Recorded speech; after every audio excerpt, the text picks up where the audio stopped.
So, welcome to the Tailgate Show, episode one, where it's sports, good food, some cooking, and real talk.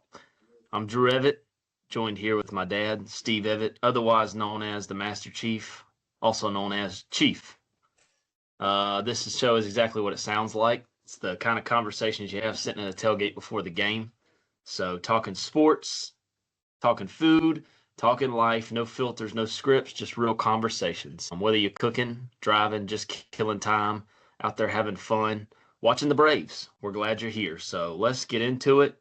First segment really is how this show started, and sort of why we started it. So I'll start off first by saying that Chief the other day messaged me, asked about a podcast that I used to have with a buddy of mine, Chris Bradbury. I said, well, yeah, we did it, but can't really do it anymore. Hadn't had the ability to. And he said we should do one. And I was like, wow, I didn't know where this came from. It kind of came out of nowhere. So I was like, all right, let's do it. I'll handle a lot of the editing and, the process to get it produced and get it put out there, social media. And we'll just have, be the entertainment, I guess, the life of the party. So, yeah. So it's a father-son podcast.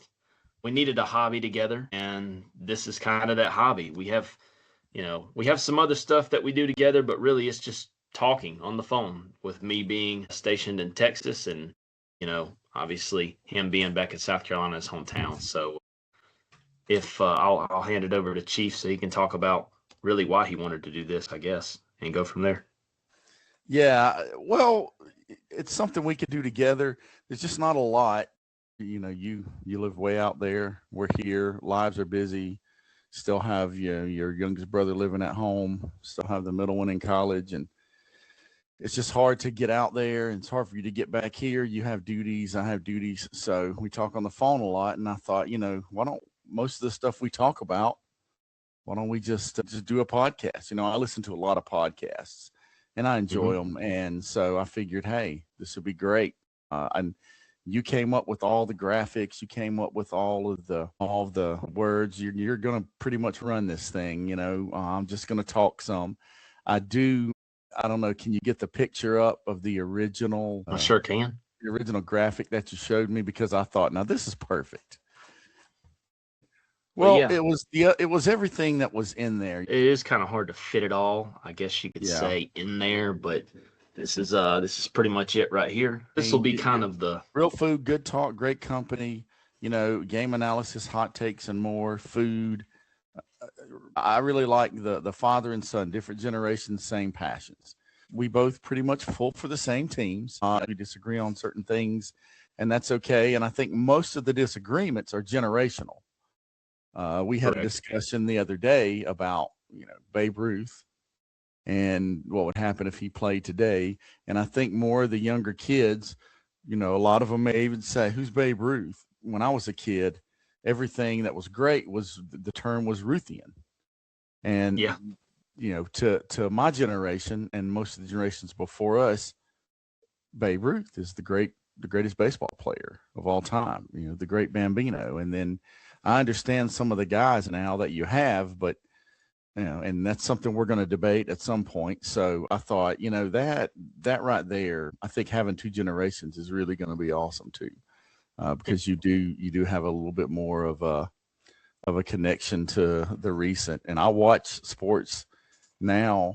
All right, so we got first and second and one out, and you got Olsen up. The Braves are playing Game 3 at the Rockies as we record this. You're going to hear some excerpts from the game. But anyway, so that's what, and just something to do. We've always been close, all my sons, but you and I, we spent a lot of time together, traveling around playing baseball. It was all the time. And, and your mom, she had a couple of things that she did. You and I a lot, just, you and I just traveling around the Southeast playing baseball. And then when it wasn't, we were, I would come home in the afternoon and there you were, a bucket of balls and your bag. And I knew, well, I'm going to have to throw 150 or so pitches and, and hit him some grounders and some balls. And, it was either in the yard or at the park. And so, I thought, man, we spent so much time together and now we talk a lot, but this would be pretty cool. So here we are. Yeah. That's a funny story, actually.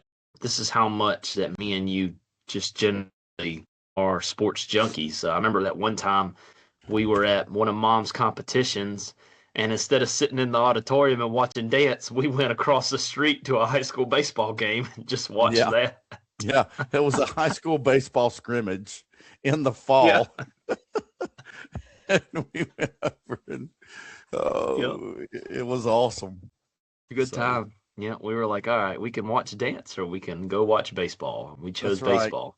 Well worth the walk across the parking lot. Yeah. So, but if that doesn't tell you how much we like sports, then I don't know what will, and that's why we kind of started this. So, but yeah, like he said, this relationship, we've always been close. I'm a boy, so I guess it's kind of fitting or natural for me to be a daddy's boy. And that's kind of what I was growing up. Like, don't get me wrong, close to my mom, love her, but I don't talk to anyone every single day other than you, really. Well, and my wife Ashley. I mean, I kind of have to talk to her every single day. And if I don't, something's wrong. Awesome. We love her. So Yeah. first But also daughter. for just Eddie and I am recently married as of last year. We had a nice wedding, and y'all got to come out here to Texas to see it. It was pretty cool. So it was good. It was good. I So, gave that beautiful, eloquent, stoic speech at your wedding. yep. Yeah, I don't think you could get it out because of how much you were crying. So I've never cried. it was Did somebody emotional. video that? No, but we do got you on video breaking it down on the dance floor out there, which I might have to Oh, share yeah. that at some point. So he Yeah. thinks he can move like he used to when he was 30, but can't. Sorry. So, Yeah. but no, now Love that it. you've kind of got where we're coming from on this. Now we had a favorite sports memory that we was wanting to share, and I'll let him kind of share his. And he's told this story a lot. I know probably what he's going to say, but go ahead. I'm going to change to when we were down in East Cobb one time playing. And I don't know if people understand travel ball, especially back in the early 2000s. You go down to Georgia and just there's some talent. I mean, East Cobb is just a haven for baseball. You guys are getting drafted out of there. They're going. I mean, it is just they have great coaches. They have great players, great competition. And we went down there a couple of times and we didn't do so well. We took a team that we maybe 40, 50 kids tried out for, and we didn't have anywhere near that many. So what happened was we're playing. We beat a Kennesaw team to get to the semifinals, and we're playing this East Cobb team. It was amazing because this is like, I think this was 12 and under kids, and we had mostly normal kids. The team we were playing, they had, now I'm 6'2", okay, and they had, I think, 7 kids on that team that were almost my size. I understand 1 or 2 12-year-olds that have developed earlier, they're going to be really tall, but 7 kids over 6 foot at 12 years old. Everyone on our team is like, we need to get some birth certificates. So, and this team is killing us, pitching wise. But we had Justin Bledsoe, and Mason Streeter pitched, held them down, and we're losing 3-1. We're down, and it's the top of the 6th inning. And at that age, you only play six innings, and you come up with 2 outs, and the bases were loaded. A couple of wild pitches. They made an error, but so bases are loaded, and you come up, and the first you had like a ball and a strike, and then they threw a pitch, and this was an Eric Gregg strike zone. Okay, if you don't know who Eric Gregg is, go look it up. He's dead now. Go look it up and see what Chipper and McGriff and all the rest of the Braves, Justice, those guys, see what those guys thought about that strike zone. And the pitch was 18 inches off the plate, and he called it a strike. And of course, everybody's going crazy because we know we lose this and we go home, which wasn't the worst thing in the world because we had a long weekend of baseball. But you commenced to fouling off pitches, and he bounced one up there, and I was scared because you took it, and I was like, he's going to call that a strike. One went over your head, and you had a full count, and I'm telling you, it was like 16, 17 pitches. And this kid, and I know it was a mistake because I know there's no way they intended to, but he threw one probably just a little bit above the belt and in the strike zone, in the middle part of the zone, and you hammered that thing off the fence. 3 runs score. So we go up 4-1. The other team, the East Cobb team, they're yelling and screaming and they're all mad and all of our parents, including me, are jumping up and down and yelling, and everybody, the umpire is like stunned, and you can tell just on the field, everybody in the place is going crazy. The team that was waiting to play us in the championship, they were going crazy. The only one person looked out of place, and it was you. You were standing at second base after clearing the bases, and you really looked like you were standing in line on Sunday afternoon after church to get a snow cone. And I, in all of that, I stopped for a second and I looked and I was like, this kid's just happy to be here, and the same coach of that team used to always say, Drew is so good when it matters because I don't think he understands the pressure.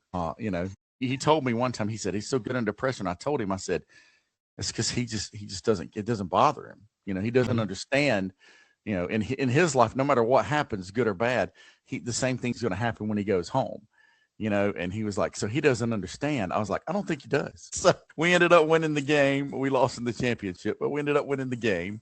And all of this, there is to be a quarterback, which you played, to be a good baseball player, you cannot beat yourself up all the time. And you see it a lot. You see it in the major league some, but you see it a lot growing up in youth sports and high school. And kids just lose their mind. Most of the time, whether you hit a 150-foot home run in Hilton Head at sea level, or if you struck out, you always look like it was what you planned. And that's something we talked about growing up. Always act like whatever happens, you're in charge of what happened. You own that. If you struck out, hey, he fell right into my trap and struck me out. Yeah. And you were able to do that for the most part, all the way up through college. And, it just seemed like you were always able to keep your emotions in check, and you saw a lot of players that didn't. We had one kid on a team, and that kid would do bad and he'd come in there, and you were always the kid that picked kids up to, hey, it's okay. And I told you, I said, hey, stay away from him. Don't go near that kid. He's liable to jerk your arms off and beat you with them. So we are going to mention his name or the team, but you know who I'm talking about. But you never did that. I was fortunate. And then people have kids in the majors and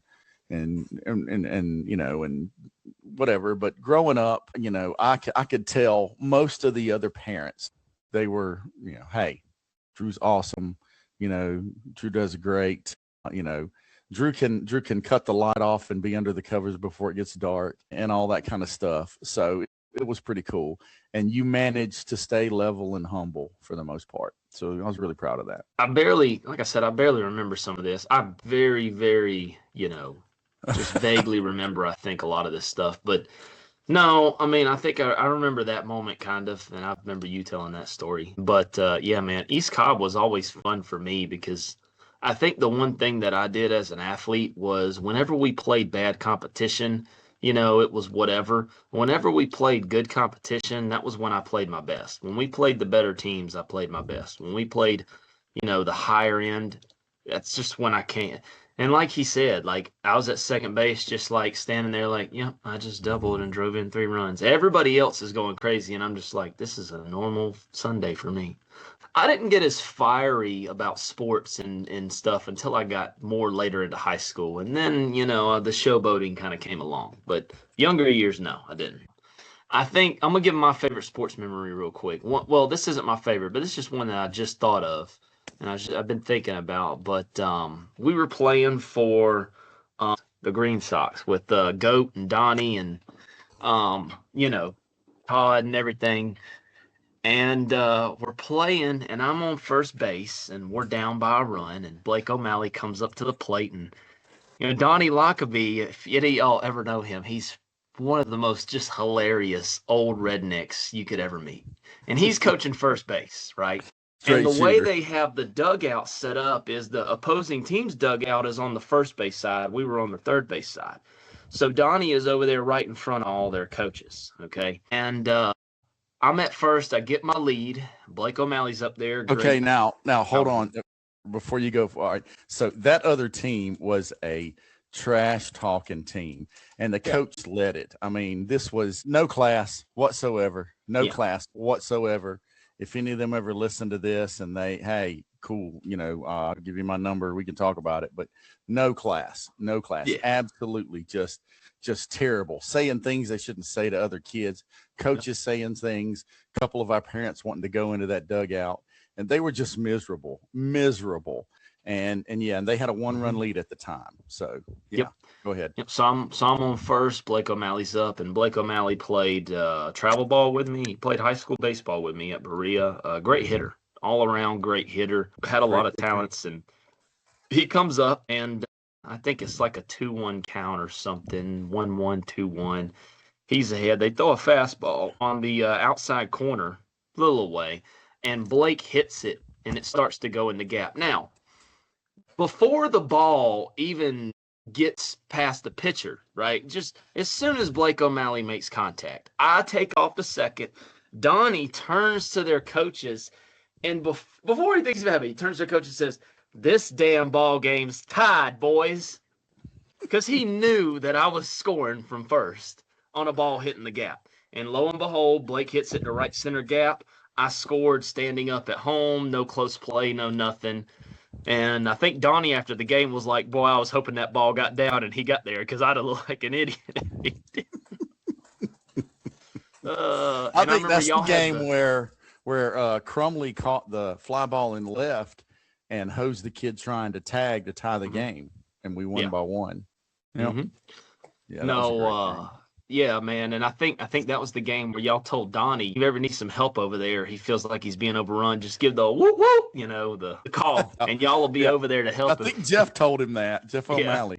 It's like, yeah. But yeah, so it's a lot of great moments, and I'm sure that we're going to get to more of them as these episodes go along, and we'll definitely have some more stories, but those are just 2 right now that kind of we felt like starting off with. But yeah, so again, we went over how this started, why we started it, our relationship, some sports memories. Well, now we're going to get into a quick segment before we go into this.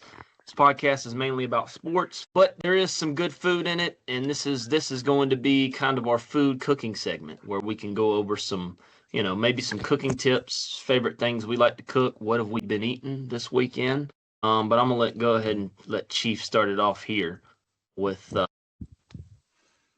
what he has. Yeah.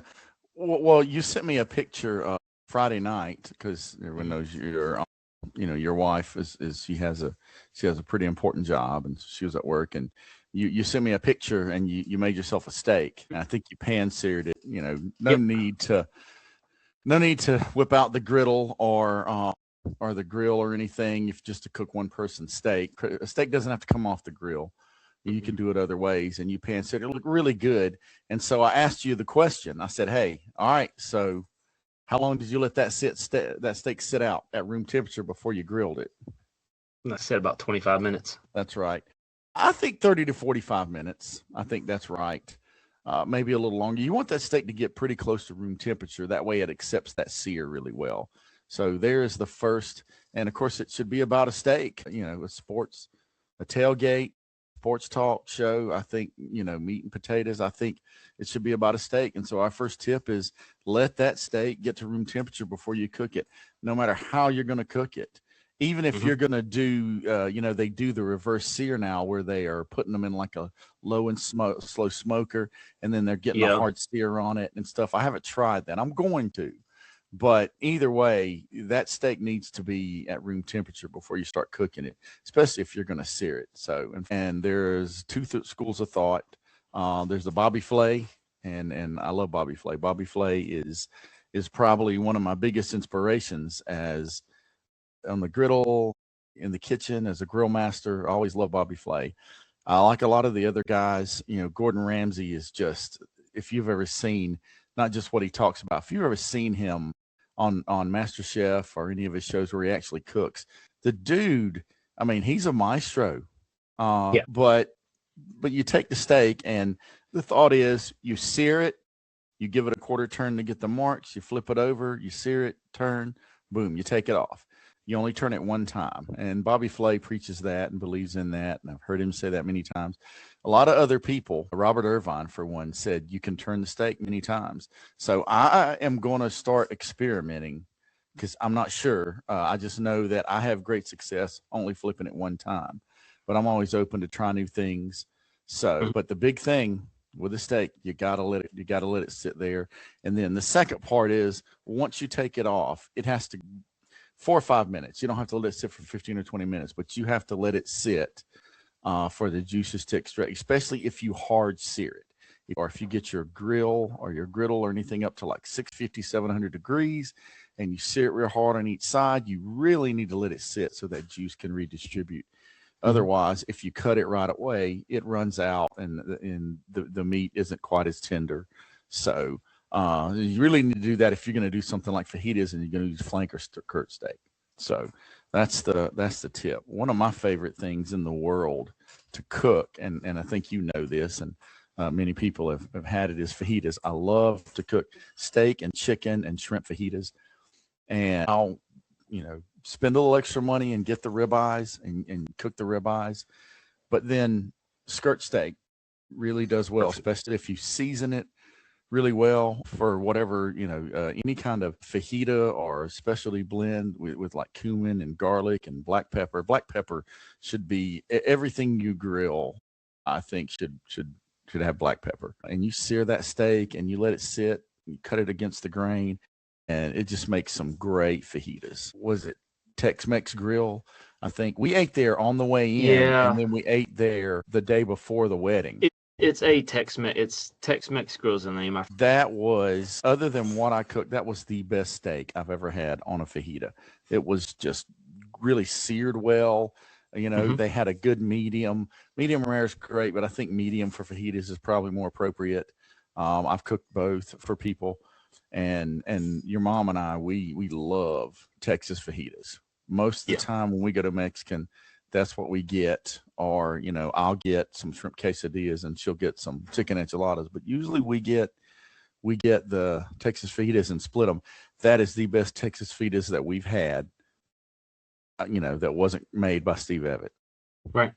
So they were fantastic. Yeah, but I've had your fajitas quite a bit, multiple tailgates, Tom and Stacy's, even just around. I'm telling you, man, he does a great job with it. I mean, you really do. Plus, I like how you make your sauces too. The jalapeno or the jalapeno. Yeah, so good. So perfect to put on the taco. You throw your meat down, cheese, some lettuce, whatever, tomatoes, grilled onions, and then you put that on top, and it's fantastic. It's amazing. Oh yeah, sets the tone. Yeah. So. Yep. Well, I like the meat, and whatever meat, I like the peppers and onions, and I usually do 4 at least, sometimes 3, but usually 4 or 5 different colors of bell peppers, and then onions, to make it, the aesthetics, it matters too. And you put that on there. I will not put cheese on a fajita though. Yeah, I will not. Now I will put black beans or refried beans, but lately I make the corn and black bean salsa, which your mom loves, and most people are a big fan of. And so we'll do the corn and black bean salsa, and I make the pico, and I make all this stuff myself. I cut it up fresh. We did a birthday party for a friend not too long ago, and I did, a lot of the cooking, and I did all the prep work, and I spent about 3 hours making sauces, making pico, cutting up the veggies, getting everything ready. And then it probably takes, 20 to 30 minutes to cook, even for 40 people. When you have a Blackstone, I have the big 36-inch, like the one we bought you. And so the fajitas are my favorite thing. And you're going to hear about them a lot. So we'll talk about that a lot. And there's so many different things. I think at some point might even just put out the black bean and corn salsa recipe with some directions or something.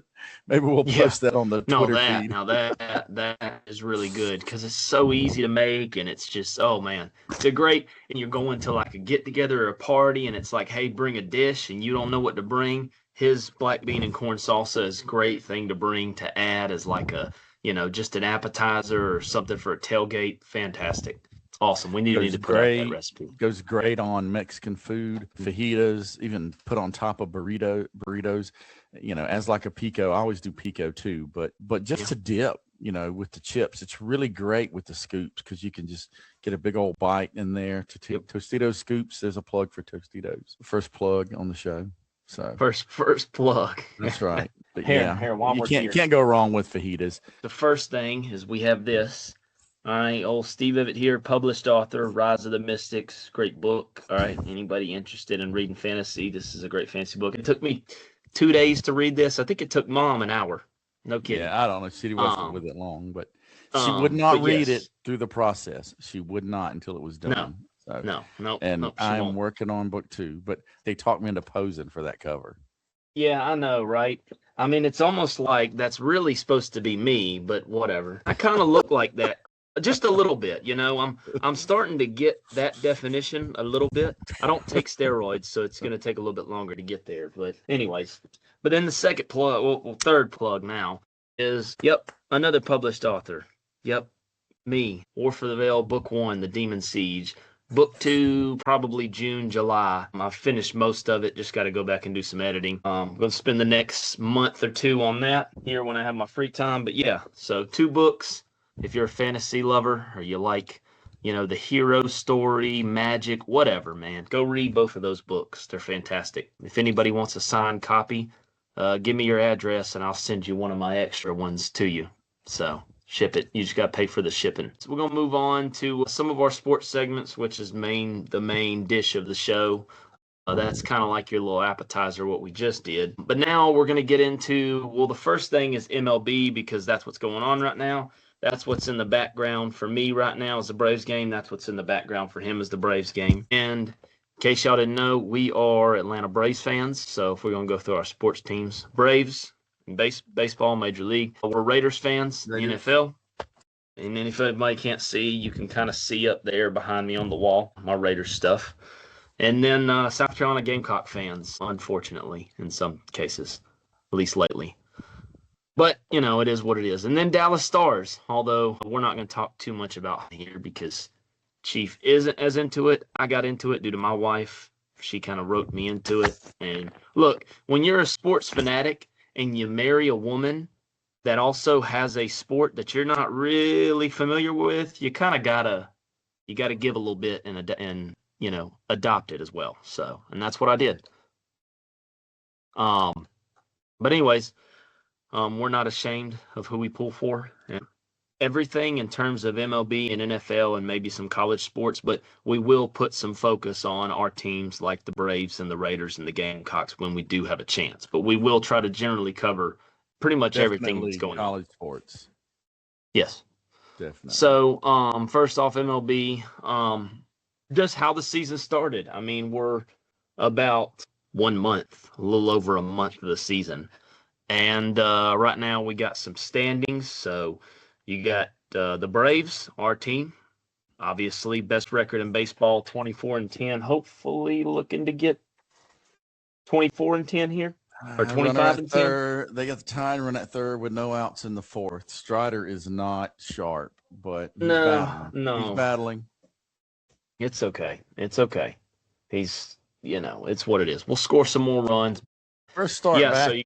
Field, man, that's tough. I know. Well, you got in the National League, you got the Braves, Cubs, Dodgers, Cardinals, Padres, and Reds, all top 6 teams, all of them doing very, very well. And then in the AL, you got the Yankees, Guardians, the Oakland Athletics are surprisingly up there, and then you got the Rays and the Tigers. The White Sox to round it out. So I'll hand it over to Chief. I don't know if he wanted to hit on some of his thoughts on the beginning of the season and the league overall, or if you want to go right into what's going on with the Braves. Yeah. So as we sit now, the Braves have 2 more wins than anybody in the bigs. And then they have 3 more wins than the Cubs are second. The Dodgers have been struggling. Yeah. I sure hope that continues next weekend. So it looks like they're pulling Strider. He did get an out. So the runner's still at third, and they still have a 1-run lead. There'll probably be more runs scored. So the Braves, 24-10, okay, 8-game lead over the Marlins, 12-game lead over the Mets, 10 games over the Phillies. I would have never guessed that. That is No. two teams who, if you look at their roster, there is absolutely no way those teams are sub 500. That is insane. And the Mets, I just hope Frank the Tank makes it through the year. Yeah, I know. But Frank Fleming from Barstool. yeah, Hey, he's gonna. I mean, I do not like the Mets, but man, I'm pulling for this guy to make it to November. Let's see. Chicago, you got the Cubs. The Reds are right there. So are the Cardinals. I don't think the Brewers are out of it. And in the Central and the NL, I think Pittsburgh will tail off. I don't think they'll hold out throughout the year. Just like the Marlins, who are in second place, although they're under 500 behind the Braves, the Marlins will fade after the All-Star break, if not before. The Nationals, they're about where they're going to be. They'll probably win 70, 75 games. That's where they're going to be. But the Mets and the Phillies, even if they make runs, when you're that far behind, it is just tough. I told you yesterday that I think the Phillies will still finish second in the division. I can buy that. The Mets and the Phillies, they still have to play each other a lot. We haven't played the Mets yet. So I don't know if they don't fall apart, that the Braves are okay. And then of course out in the West, you got the Dodgers. The Padres are there. The Dodgers will win that division. The Padres will make the playoffs. I don't know how long they stick around. I think Arizona, with the way that you look at the Cardinals and the Reds, I don't know, man. Maybe Arizona gets bumped out of the playoffs. It's going to be tough. And then no one else is significant in the NL. And then, of course, the Yankees. All of a sudden Toronto is they're under 500. They're sitting there at third, and they're six games back. That's World Series runner-up last year. And I mean, they had their chances to win that thing. Yeah, they did. The Dodgers just too much, man. That's what I'm even worried about that with the Braves, as balanced as the Braves are, and man, the Dodgers just have so many contributors. If the payrolls were the same, maybe, but they spend a lot more money, but still. And then I don't know. Cleveland looks good. Bummer gave up a 2-run homer. Bummer has been so on. They brought him in lefty, and he still. Yeah, and he got rocked. It's all right. Well, we'll score more in this game. So that's me. For me, I'm not surprised by anything except that the Phillies and the Mets are just in the tank. Yeah. The Mets have the worst record in baseball, period. And I never would have thought that. Those rosters just don't say, looking at each other, across the sides of the cellar. That's just and both of them lost again last night. So yeah. So I know it's drinking some fresh juiced watermelon juice. Before we move on, we just got to check in on our boy Frank Fleming from Barstool Sports real quick on the Mets' loss last night. You ready? I mean, this team just doesn't do anything right. There is no clutch on this team. Bogus shit. Bogus shit might be the worst fuck. Bogus shit makes Jason Bay look like fucking Gary Carter. He just fucking sucks in every way fucking possible. And they call us Mendoza. You're going to get a fucking play, you fucking moron. That first run. Maybe the Mets win this fucking game. So, as you can tell, there's some Mets fans that are just pissed out there. They're not happy. So, that's one of them. And that dude probably follows the Mets more than anybody. I like how he calls Boba shit. I think that's kind of funny. Carlos Mendoza. No, if you look at that game, he's right. So, I don't know if you saw this, Chief. Last night, the Angels scored 1 in the first inning, okay? Soler, there's a play. Guy was going home, right? And it was 2 outs. Soler's going to third. The guy fields it, tags Soler out at third to end the inning. When he tagged him, the runner had not touched home plate yet. The Mets did not challenge, so the run ended up scoring. They could have challenged that, but they didn't. They could have challenged that the tag was happened before he scored. Mendoza didn't. He didn't even pay attention. And the Angels scored that first run in the inning. They end up losing 4-3. So if you challenge that, that's one less run. It's a 3-3 ball game still. So he does make a good point there. I thought that was interesting. Don't Look, get that. He makes good points. Okay. I mean, he's does. not all the times I've seen him, he's not wrong. Well, I like the whole Boba shit makes Jason Bay look like Gary Carter. That's a good one. I think as sports fans, we have all been there. Yeah. It's just, if you're going to be a sports fan, especially for an extended period of time, it's how are you going to handle things? One more thing I want to bring up, and this doesn't determine anything in the end because in baseball it just doesn't count. But look at run differential. Okay. Yeah. The Braves are at plus 76. Okay. Correct. And then the Dodgers are plus 60. Which is insane. The Yankees are plus 57. No one else is plus 50. In fact, there's only one team that's plus 40. The Brewers, who are in fourth place in the Central, in the NL Central, and they're plus 45. So, wow. And it matters because that's how much a team's winning. That's how dominant a team is. And you look at the Braves, they've played some soft opponents, but they've also played some competitors. Detroit and Cleveland are contenders. You wouldn't know it looking at the record, but the Phillies are legit. You won, 5 out of 6 from there. The Diamondbacks are good. The Diamondbacks are not bad. That's the only series the Braves haven't won so far. Plus, when you look at right now in the NL East, the Braves are plus 76. Everybody else, the Marlins are -1, the Nationals are -17, the Phillies are -43, the Mets are -35. You know what? That's the worst in baseball. They have the worst run differential in baseball. Yep. Period. It's sad. It's sad. Like I said, I it is think amazing. they'll turn it around. And the Braves have scored the most at 194. Yeah, we also have the most homers, I think. And then 112, 118. So the Dodgers at 111 and the Yankees at 112 have allowed the least, and then we're 118, so we're third there. But 194, the next most runs scored is the Brewers at 172. So, wow. Yeah. I mean, the Braves are doing all the things right. And, even if they were to lose this one today, you're still – it's 24-11. I mean, you're still way ahead. You've won every series so far. It is – and that'll change. It is – I firmly believe it's impossible. When the Mariners won 123 games or something one year, they lost, I think, 1 or 2 series. It's just impossible to win every series in baseball. Baseball's different. And at that level, when everybody has players, it's just impossible. So right now, Braves, man, looking good.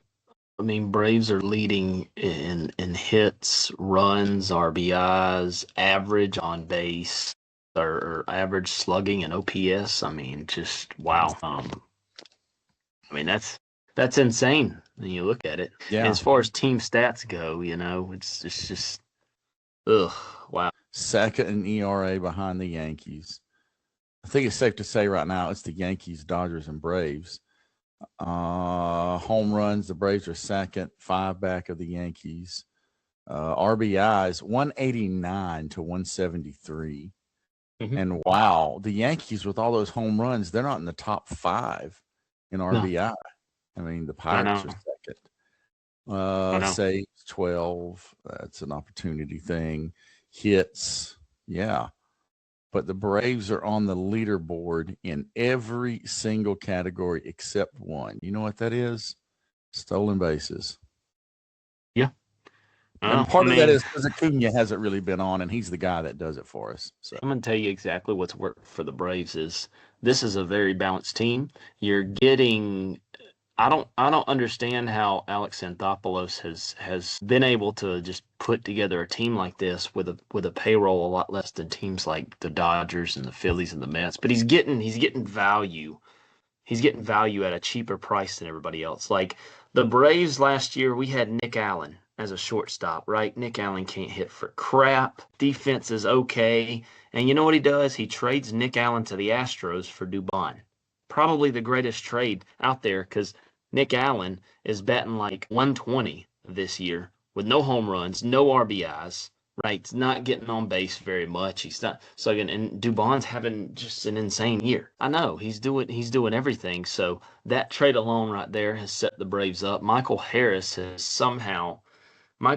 fixed his stance, and now he's playing at the level that he did his rookie year when he won Rookie of the Year. And then, Matt Olson's in his prime. Ozzie Albies is in his prime. And you got guys like Acuna and Riley who still have not come around, and you're still finding a way to win games, And you have guys like Mike Yastrzemski and Jonah Heim and freaking Eli White in your lineup, and you're winning games. You're first in the league. You give the Yankees those three players, or you force the Dodgers to have those three in their lineup, and man, I mean, Different story. And it's worked. The Braves pitching. Walt Weiss is literally moving around minor league guys and changing up this rotation, and we have a different pitcher each week, and we're still winning. It's insane. I don't get it, but whatever they're doing, it's working for them, and Anthopoulos has made some absolute great moves. I will say that. Oh, yeah. Well, Dubon is absolutely lighting it up. That catch last night was fantastic. And he has just done so much. He's leading off today because. And then he turned and fired it to first right away to try to get the guy going back. Almost got a double play out of that. Yeah. Almost. So, yeah. Dubon, great, pleasant surprise. Drake Baldwin is just on fire. Right now, what bothers me, and it's because Harris is not able to play in the field with that quad, but you've got Dom Smith on the bench right now. I mean, when Dom is in the lineup, it's a different lineup. He's one of the better DHs. So, the problem, of course, is Acuna, who now is out, and Riley, although Riley did hit that one he hit last night, man, it looked like he was just ready for a fastball and just guessed it because, man, he put a charge into that one. That was a missile. But Riley has been struggling. Yeah. Pretty hard. Although now he has 4 home runs and like 20 RBIs. So that's pretty good. Need to get Acuna back and get him on track. So you wonder if you get Riley and Acuna on track, Riley can just bat 260, 270, and Acuna can do what he's done. And what in the world can this team do? Plus Strider looking good today, but if it's his first start, if he can get back, you got Shelley. And then what are the Braves going to do when we get everybody back healthy and Hassan Kim joins the roster? I mean, this is going to be. You're looking at your lineup.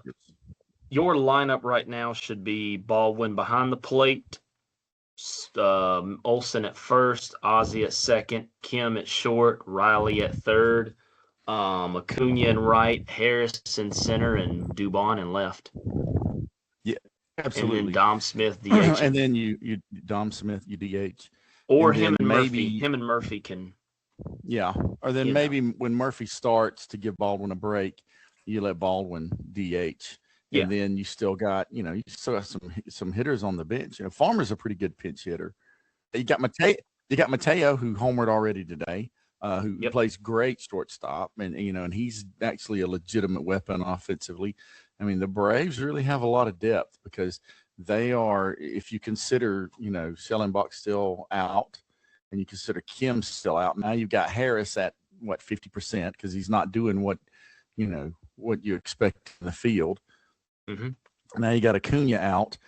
This team with all these injuries, and they're still rolling. Riley has to get some stuff figured out because he makes too much money to bat just over the Mendoza line. I know. And then of course you got my two favorite, Yastrzemski, who has a big name on the back of his jersey, but that's it. That guy, his claim to fame is not an everyday major league player. He cannot hit. He doesn't hit a lick. Look, I can imagine the person. He's got 9 hits or whatever. Okay, sure, defend the guy. I watch the Braves almost every game, and this guy is not helping. And then Eli White, I know he's young and he's got to get it figured out, but man, this guy, he costs you runs in the field and he hits. I like last night we were watching Eli lays down that bunt, a great bunt, and I think they gave him a hit legitimately on that because he wouldn't have turned and thrown him out. And so he gets an RBI, he gets a hit, and then later he scores a run because why? Walt decided to wake up and pay attention to the game and bunt him. I don't think Snitker or Bobby, they texted me the exact thing. Snitker would have let him just strike out. Yep. He's just let him swing away. Snitker and Bobby Cox were of the old, Earl Weaver, wait for the 3-run home run to show up. Bobby Cox sitting there. Hey, Bobby, what are we going to do now? We're down a run. We got a 3-run home run. There's nobody on base, Bobby. Somebody will get on base at some point. Yeah, and then you get a 3-run home run 2 weeks later, and Bobby's like, see, told you it was coming. and then you're like, what about the other 12 games? We lost. These guys get paid all this money, and nowadays it is kid gloves with most of these guys. You can't talk to them like you used to. Everybody's sensitive. Everybody's feelings get hurt so easy. Instead of taking someone giving you some criticism and saying, okay, look, I'm going to make myself better from that, you're like, oh, it's your fault for blaming me for something. I'm blaming you for you going up there and looking at 2 pitches in the strike zone and swinging at one that bounced up there, and it's my fault. Yeah, okay, all right. And so at least step up there and call a bunt, do a hit and run. I mean, do something. They don't mind. They're going to shift everybody and then pitch the guy outside so he can slap one down third baseline and nobody's there, and the guy from first scores because everybody else was sitting on the right field line. Because this guy's going to pull the ball. Well, if he's going to pull it, why are you going to throw? You're going to pitch him outside. You go ahead. Come on, man. Throw your plug in there about the shift. Yep, that's sure. I hate the shift. That probably bothers you more than anything in baseball, I think, honestly. Well, okay, so as a Braves fan, since that became a big thing somehow, because that's how we manage. We don't decide when to pull a pitch. And we don't strategically bunt or have a guy, fake a steal, or we don't make any of those decisions. The hit and run is practically gone from the game of baseball. So what we do is we shift. Well, this guy pulls the ball a lot, so let's just shift. And then the Braves, and I've seen it over and over and over and over. We shift and then we pitch this dude outside. Yeah, and I'm just sitting there and I'm like, I wish somebody was on second base. I wish they had a runner at second instead of first. Let the guy steal. That way you got to leave somebody over on the left side so somebody will field this damn ball. So, it's frustrating, man. It's frustrating to see a guy slap a ball on the outside part of the plate, right at the third baseman, who isn't there, by the way, and then some dude scores from first. I mean, this is worse than watching a 57 era home run in Little League. Okay. I mean, in T-ball, people would be like, yeah, my son got a home run. No, he had 7 errors. No, well, you can only get 1 error per base. No, trust me, I watched. This kid had 7 errors to help him get around the bases. So, and I would do that. You did not have a home run until you were in kids pitch, because I wouldn't give you credit for all of those. You're like, that was a home run, Dad. I said, no, that wasn't a home run. You scored. That's great. We won the game, but that was not a home run. You know this. You scored, but it wasn't a home run. It was a glorified triple, all right? It was a glorified single. The first kid made 1 error, and then here you go. Come on, man. Hey, look, they put me on the cover of my book or whatever. Okay, great. Yeah, that's funny or whatever. But you're going to come in here and you're going to tell me, no, it was legitimately a double with an error. No, it was 7 errors, okay? It was 2 errors that got you to first. So, yeah, crazy. Yeah. Still, sports memory. So remember your first actual home run over the fence. I think you were like 10. Yeah, I thought I was in a dream. I thought it wasn't real. I know. That ball just was climbing as it went over the fence. It was good too. We were up 9-0. They had come in and scored 4 runs in like the 5th inning.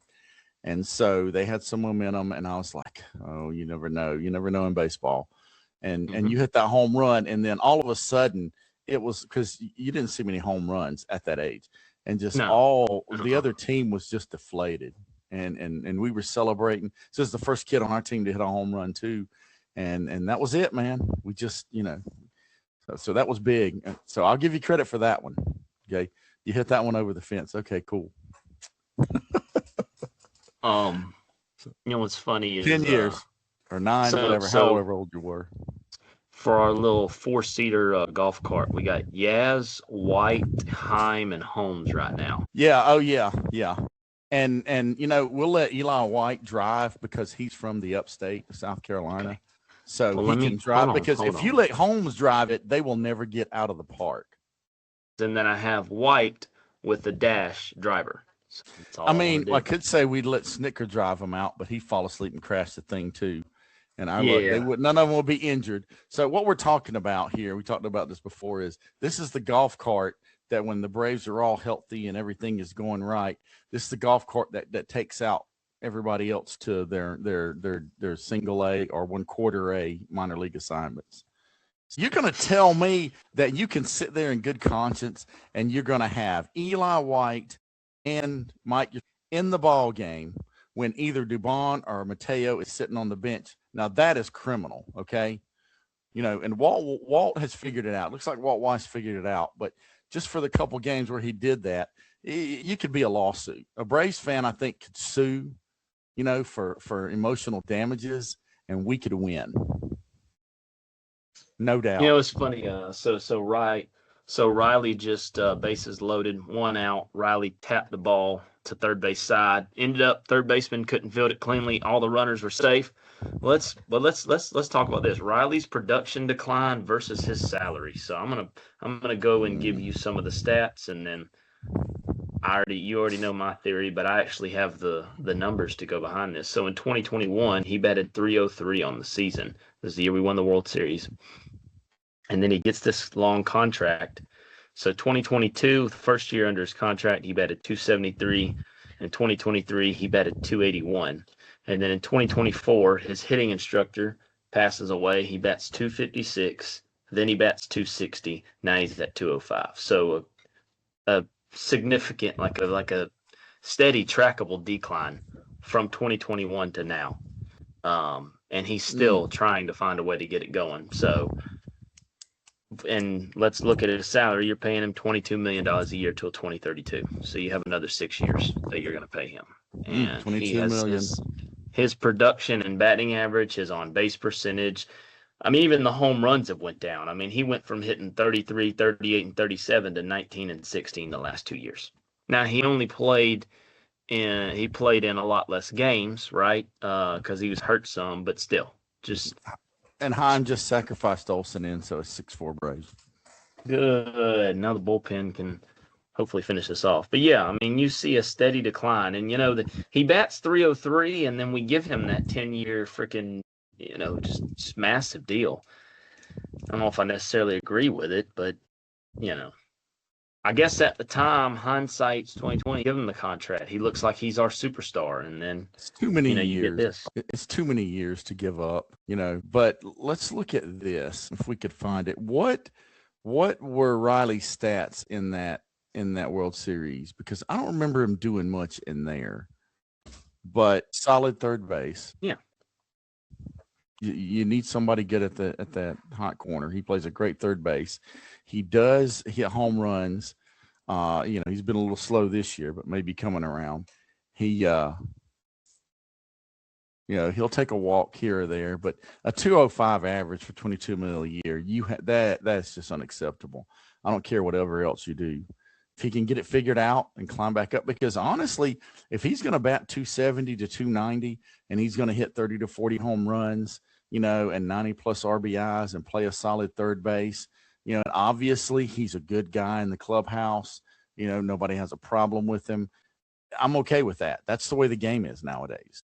All right. That 22 million nowadays is probably, a couple of mil, 30 years ago. So I'm okay with that. But 205 is just unacceptable. Now, what are we, 35 games? This is the 35th game of the season, and he's still just barely above Mendoza. I don't know. I don't know about that. We did do the other day. We did the over under.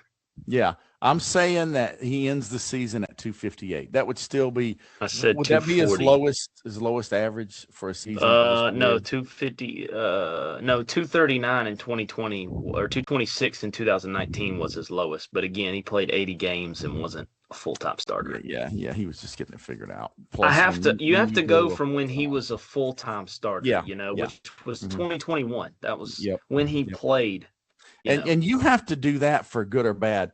In other words, if a guy's batting 340 or a guy's batting 220, it doesn't count if he's not a full season. No. You can't really gauge that over time because, when a guy plays 155 plus games, and the Braves are traditionally a lot of their starters that don't platoon, then you're 157, 158 plus games. I mean, Andrew Jones used to play every single game. I think he had one day off in a few years. Same thing, McGriff did that. Chipper would take one day off. Olson's doing it now.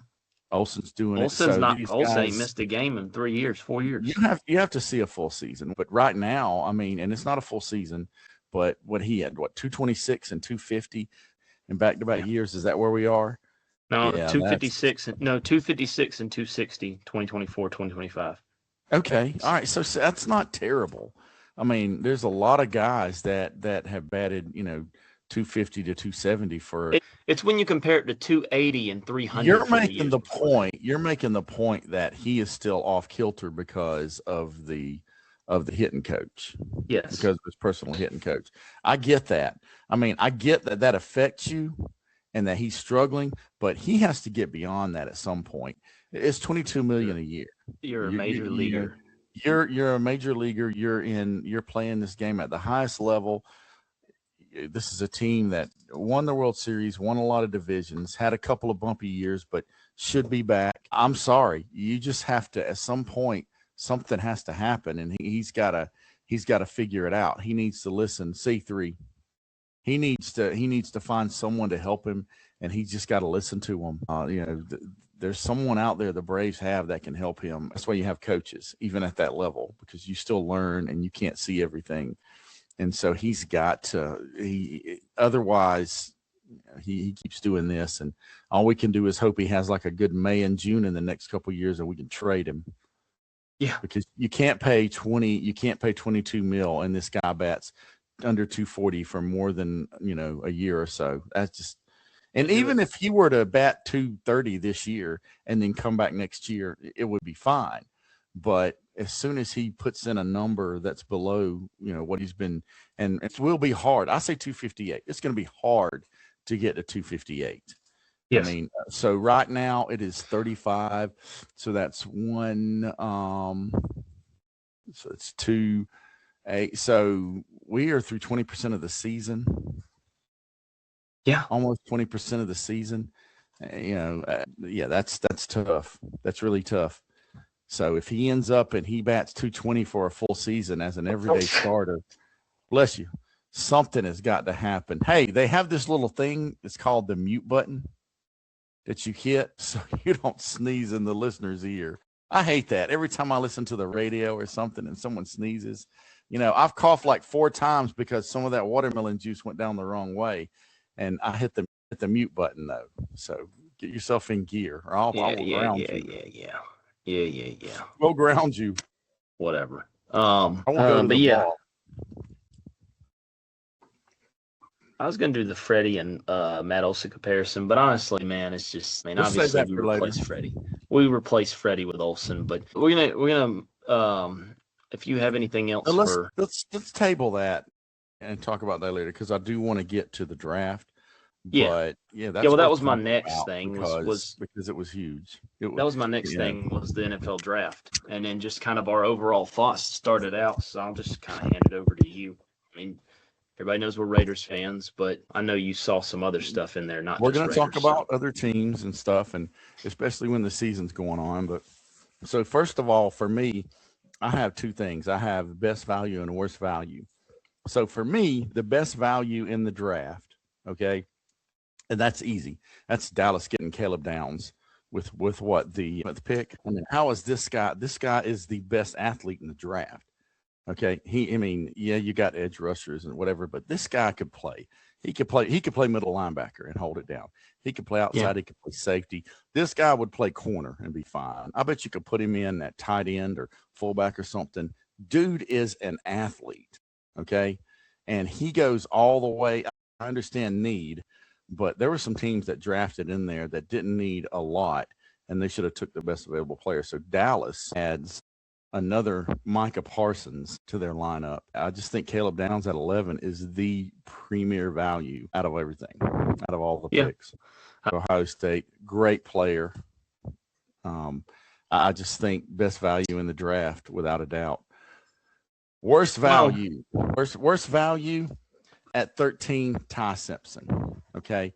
This guy is and I understand there's not a lot of quarterbacks, and the Raiders had already plucked off the only legit guy. Now, some of these guys could pan out. You don't know. There's always a Tom Brady out there. Well, not like they'll be Tom Brady, but, they could be serviceable guys who win you playoff games. So I get that. But they already have all these quarterbacks on their roster.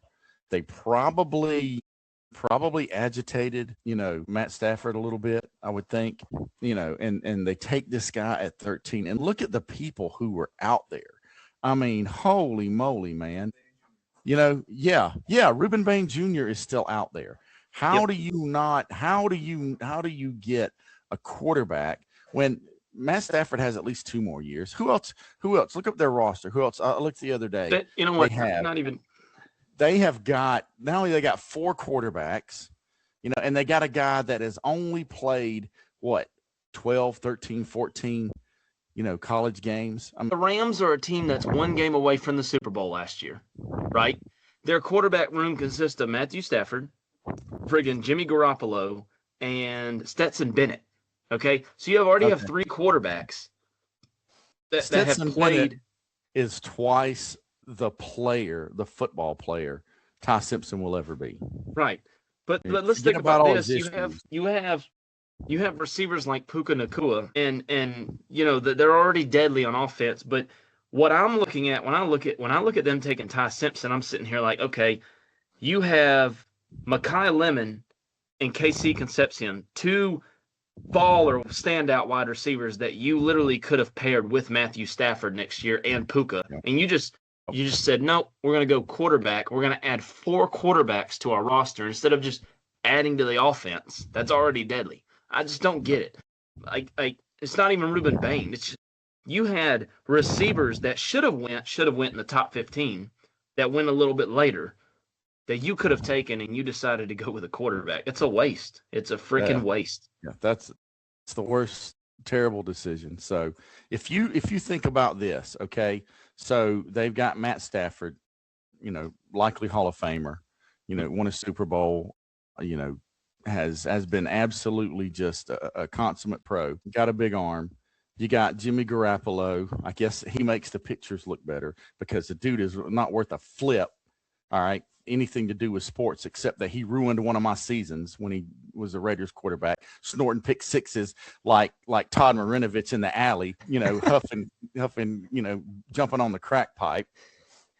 It's ridiculous. Okay. And then, of course, you got Stetson Bennett. So you give me Ty Simpson and you give me Stetson Bennett. Okay. And other than being taller and better looking, Ty Simpson is here. All right. And I'm reaching under the floor. I punched a hole in the floor to show you where Stetson Bennett is here, because you know why? Stetson Bennett is a competitor and a winner. Okay. Ty Simpson is a stiff puppet. Okay. He has no fluidity. No, terrible. If you're going to reach for a quarterback, you reach for somebody that gives you something. Dan Orlovsky would not be a fan of you for saying that about Ty Simpson. Yeah, Dan Orlovsky. Okay, yeah. I wonder how many football games he's ever coached and won. Also playing. No, I don't even talk about playing. Let's just talk about coaching. Okay. I mean, that guy, nothing. Nope. He can just go and, okay, his grandfather was famous. Bear Bryant was his great-grandfather or something.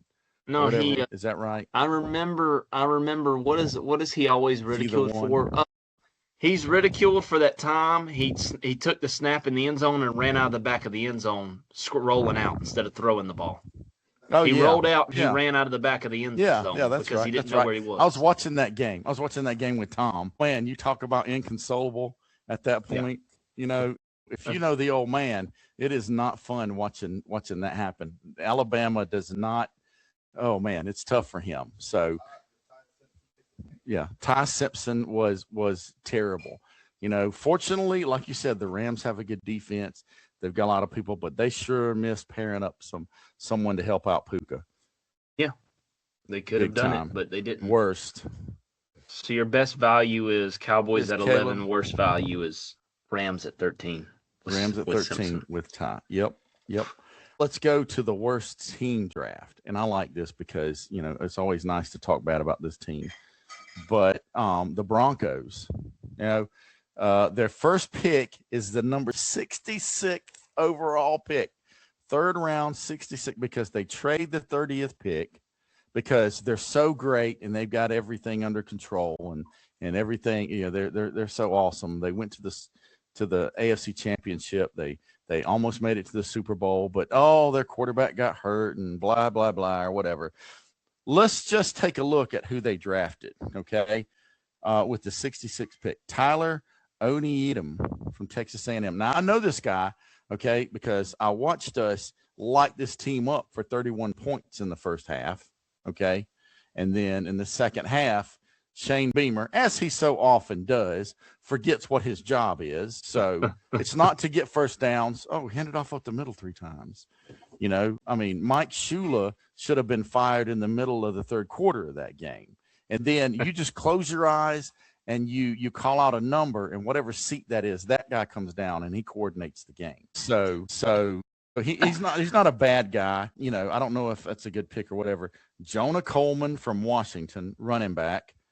Okay, well let's see how much that guy does. They take Cage Casey, okay, from Boise State, offensive tackle. All right, whatever. And then Red Murdoch, Dolan Bentley. Sounds like somebody made these names up. Okay. He said Red Murdoch. That's you know, Miles Scott, Mr. Michael Scott's nephew. Okay, so they're nepotism. Justin Jolie, that is a made-up name. I'm just kidding. I actually know who he is for North Carolina State. No, that's a terrible draft. Nobody that they drafted is going to ever give them more than 10 or 15 starts. Okay, so terrible homework. And you know what? That's not the only time. Sean Payton is a good offensive mind, but the dude is terrible on drafts. Terrible. Okay. And that's a key. You have to have players in the NFL now. You're not going to genius your way through these inventive offenses, you know, and win Super Bowls anymore.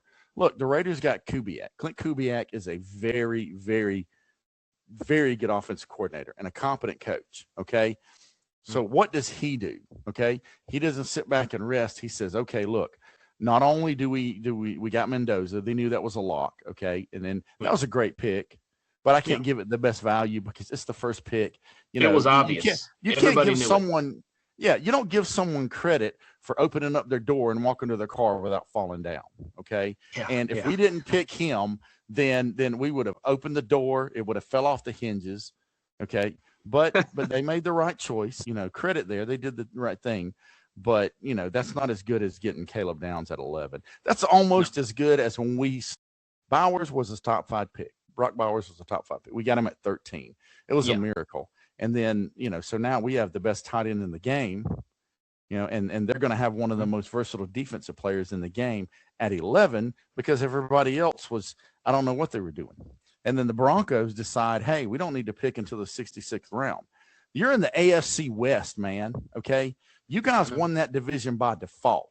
Okay. The Chiefs were down. They had a lot of injuries. Patrick Mahomes, I don't think was ever right.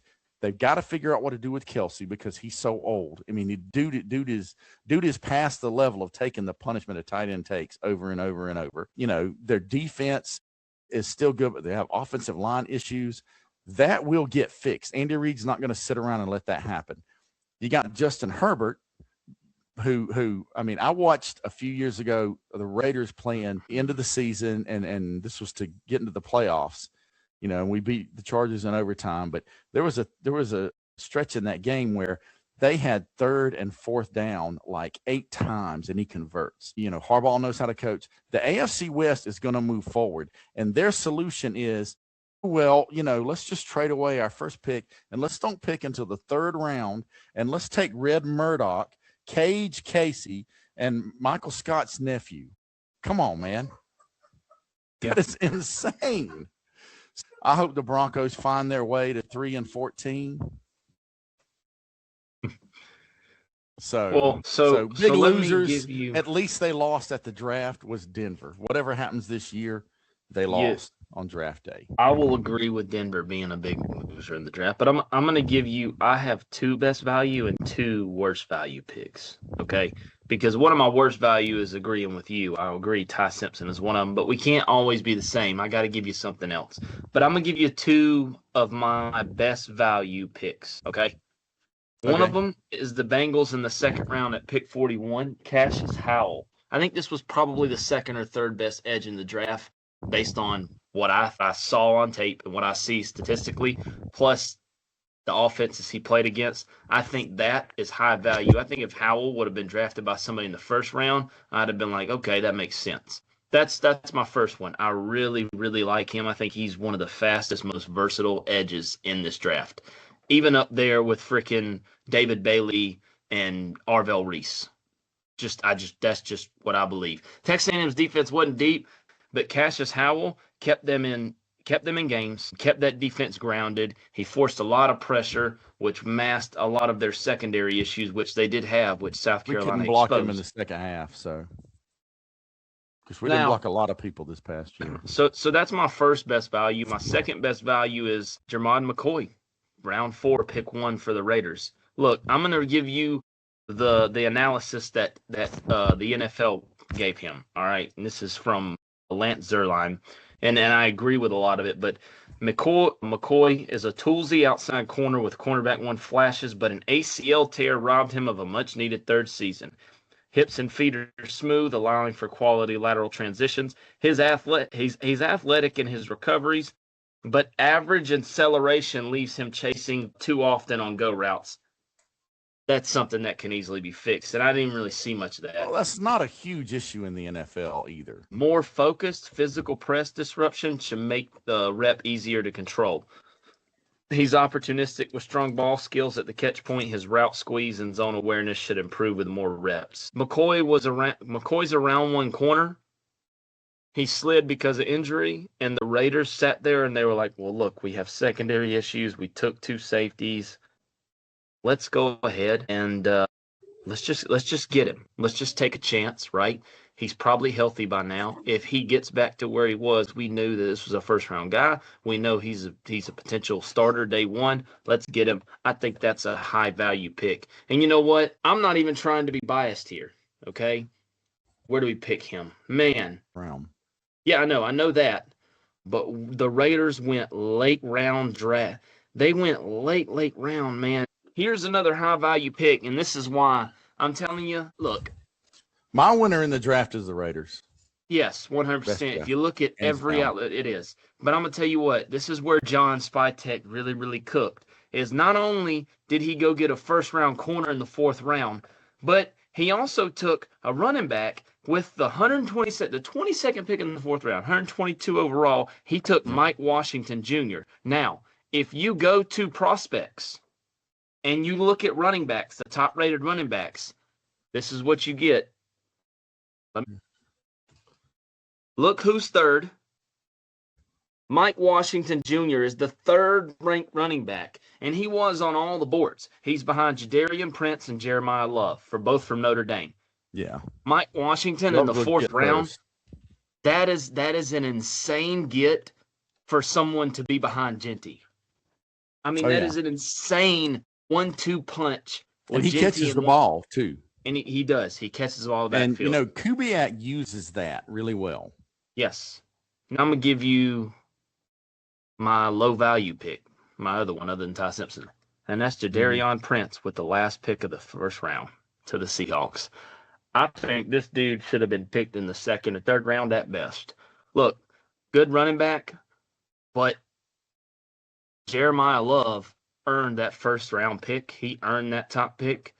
Jadarian Prince is nowhere near as good, and I honestly think that if we're going by running back rankings, I think Adam Randall and Le'Veon Moss and guys like that are better than him, including Mike Washington Jr. So that's my second one is the Seahawks at 32, Jadarian Prince. I think that was a very low value pick. I think and I get it. They're trying to replace Kenneth Walker. Yeah. Right? But you could have got him in the second or third round. That's all I'm saying. Well, I mean, if McCaffrey would ever be healthy for a year, but you look at Walker, I absolutely see Washington doing exactly what Walker did. Because the guy is legit. So, and nowadays, if you have a running back that can tote the mail and he can catch the ball out of the backfield, oh yeah. So, absolutely great pick. With all the greatest picks, I mean, when you take Mendoza, that was a no-brainer. You had to pick that. Anything else, and I mean, this guy has the potential to be a generational quarterback. I think the floor for him is he's an average starter, win some playoff games here or there. The ceiling is, I mean, multiple Super Bowls. I mean, I don't see why this guy doesn't go in there and the Raiders are young.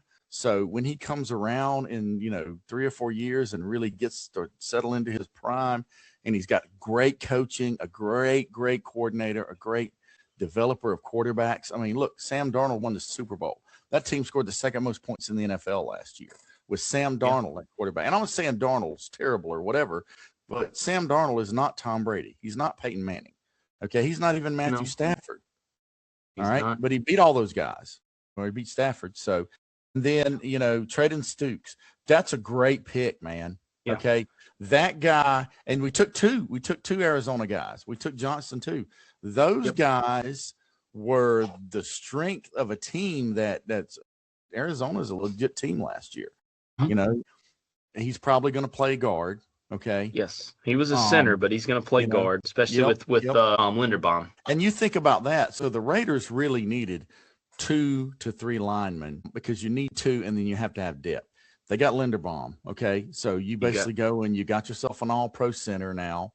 You got All-Pro tackling Colton Miller. You got Colton Miller. Colton Miller is as solid as they come. Now you add this guy. The Raiders.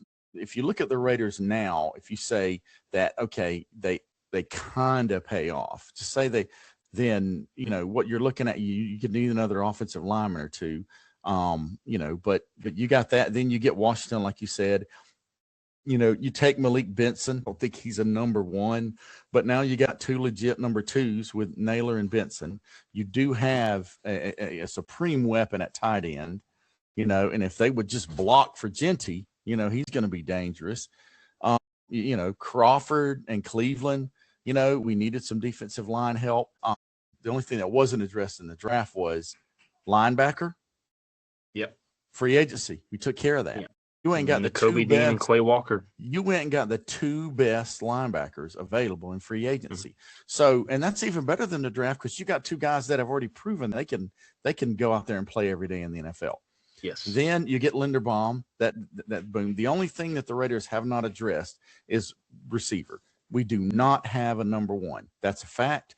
But next year, if we win 7, 8, maybe 9 games, it's a rebuild year, and just somebody calling plays that make sense, and some guy that doesn't think that everybody on the field's wearing the same color uniform. Mm-hmm. Those 2 changes alone, I think, will leap us to 7 or 8 wins. Okay. Yeah. Geno Smith, you're terrible. Okay. I could have. King Geno for getting us to this spot. King Geno got us. He got us Fernando Mendoza. So thank you. Yeah, claps or whatever.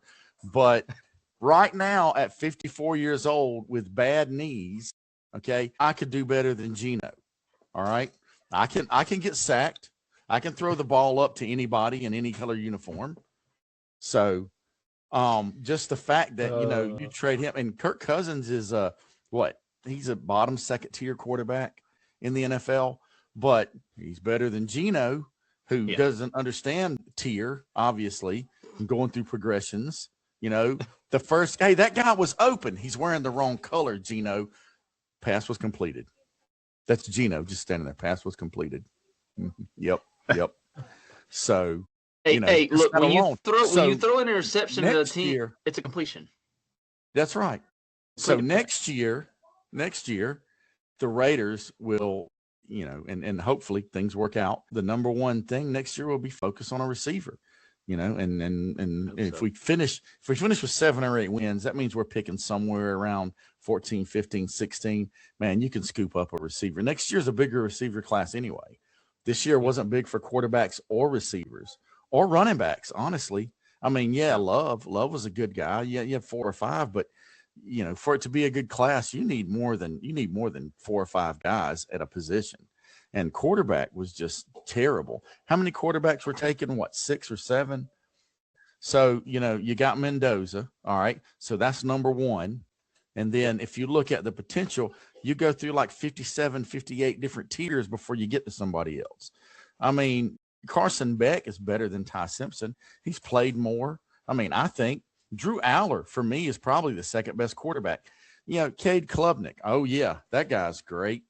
Pavia didn't get drafted. That's funny. I knew that wasn't going to happen, though. Dude is 5'3.5". Okay. If you have to wear pumps, okay, so that you can get on the ride at Disney, you are not getting drafted in the NFL. Okay. Look at that. Cole Payton, Taylor Green. Who picked these guys? You sitting there and you're like, what are we going to do? Well, Taylor Green from Arkansas is available. No. You go down to the bridge, or you go down through Skid Row, whatever's in San Francisco, and you say, hey, anybody ever block anybody before? Boom. That's who you draft instead of these guys. Bayron Morton, Texas Tech. I mean, they won a lot of games. They were pretty good, but that guy, he didn't impress me. Nussmeier. Oh my God. Yeah. So now who's the biggest villain ever to walk the planet? Okay. Is it Garrett Nussmeier for playing for LSU and then the Chiefs? Okay. I mean, Garrett Nussmeier, hey, I just threw a pick 6. Oh, I'm just going to fall down and my uncle is going to call a penalty, so that we don't lose the game, that we're supposed to win by whatever. And we basically just got destroyed. And if Lenore Sellers didn't leave, it wouldn't even have been that close. Yeah. If Lenore Sellers didn't get hurt, the refs couldn't have stole that game. Yeah. So, and Nussmeier just flopping. First of all, if you're a quarterback and you throw a pick and you move at all towards the play, okay, he didn't even hit him that hard. If I was Kyle Kennard, they wouldn't have picked Garrett Nussmeier, okay? He'd have been picked in one of those little leagues where people have lost their mind because of concussion, because I would have laid him out. In fact, I would have came flying across the field, and when he knocked him down and he was laying there with his hands, I'd have jumped right and speared him, okay? He tried to get in the play, all right? Garrett Nussmeier is a sissy and a crybaby for even falling down when he just got breathed on. The ref is pathetic. That will never fly. I'll never accept that. Terrible. I mean, never forgive them. All right. Well, I'll never forget that. That was one of the biggest just robberies, man. And we would have been in the playoffs. I mean, they'd have been 10-2. And then Berea, who can't kick a 17-yard field goal, we would have beat Alabama. I mean, at 11-1, good luck keeping us out of the playoffs. They probably would have conspired. Well, South Carolina cheated to beat LSU. No, it's the other way around. Well, hopefully that's not our last chance. So your winners is the winners, obviously the Raiders. I think we can both consensus agree on that. And your loser is the Broncos. Well, and the Chiefs for drafting Nussmeier, but was not even mad when they drafted Nussmeier. Patrick Mahomes was like, yes, I can play till I'm 60. Well, what's funny is Nussmeier in his prime does not replace a 75-year-old. In the Broncos' defense, though, they didn't have a first or second round pick. So there's not really much they could have done there. And whose fault is that? Well, it's them for giving away those picks. That's right, for giving all those picks away. But then they go out there and they make the worst of it. Listen, I get it. You make the best of a bad situation. They made the worst of a worse situation. So epic fail. Boom. Broncos in the toilet. They're out. Lord, see you in 50 years when you win another AFC West. They're not winning it next year. They're not a better team than the Chargers. They're not a better team than the Chiefs. They won't be a better team than us for long. Mendoza is the top selling rookie jersey, by the way, so far. Obvious. I mean, you knew that was going to happen. Of course, Raiders fans have hope. But let me go ahead and read. This is from the Associated Press. Fernando Mendoza rumors inside first day at Raiders training camp. It reportedly hasn't taken long for quarterback Fernando Mendoza to make an impression at rookie camp.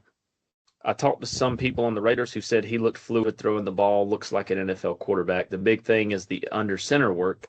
It's like dance steps. They're just trying to get it down. It's the first day. They're not too worried. He's pretty meticulous in trying to get the footwork down. So Kubiak has him running under center a couple things, and they're working on under center snaps because, Kubiak's offense implements that. So he's been holding some walkthroughs at the team hotel the last few weeks with his teammates and new center Trey Zoom trying to get those steps down. So they believe he'll be a natural at it. Let's see. That's some of the direct quotes. And then it goes into Kubiak saying his perfect draft scenario would be Mendoza sitting behind a veteran. But apparently Mendoza has impressed. He said, "Fear not, Mendoza." Someone said the Raiders get an A+ grade for Mendoza and added, many Raiders fans still shudder at the mere thought of selecting Jamarcus Russell, number 1 overall in the 2007 draft. Someone said, fear not, though, Mendoza falls on the opposite side of the spectrum compared to Russell, at least when it comes to work ethic, preparedness, and commitment to his team. Yeah. But Mendoza's impressing. A lot of the players are saying that he looks like an NFL quarterback that throws. He looks fluid. He looks smooth.